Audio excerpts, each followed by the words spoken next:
But having come through the night unscathed, we find ourselves looking upon one of the most magnificent of Scotland's lochs, Lomond.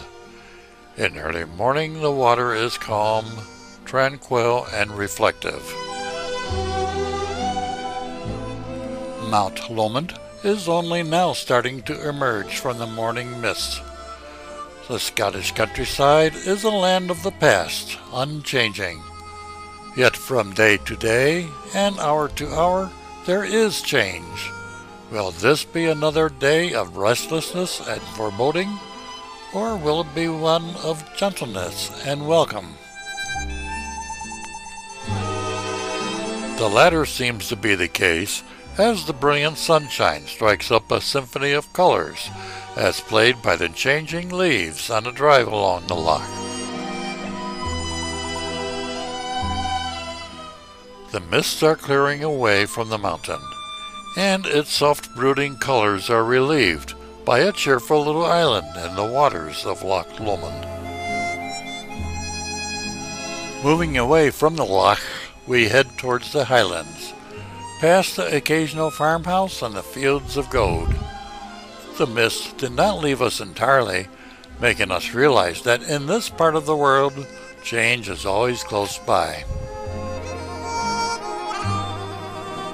There is change, but change is in the terrain as we come into the Scottish Highlands. We still have water, in the form of streams and waterfalls.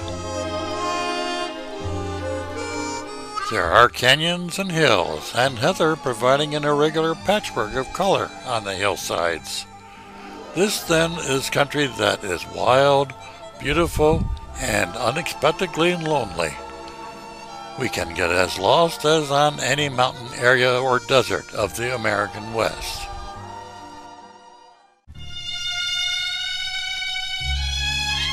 Through the canyon of Glen Cove, over the pass, and we find ourselves at another of the lochs. This one a saltwater arm of the ocean of the west coast of Scotland. A beautiful area of miles of long blue waters.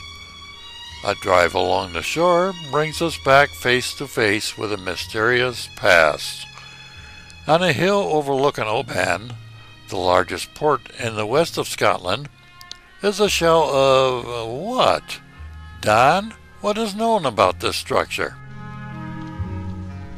This is known as McCaigs Folly, and it was built by John Stuart McCaig, who was a banker, and he built it in 1890 as a memorial to his family.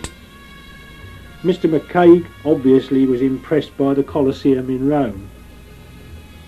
His folly is intended to be an exact reproduction, only it seems the money ran out because it remains only an empty shell.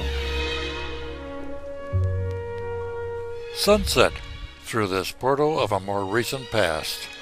A fitting end to our journey as we look upon a scene which countless eyes have looked upon in the years and centuries past over this body of water and the seaport of Oban nestled on its shore.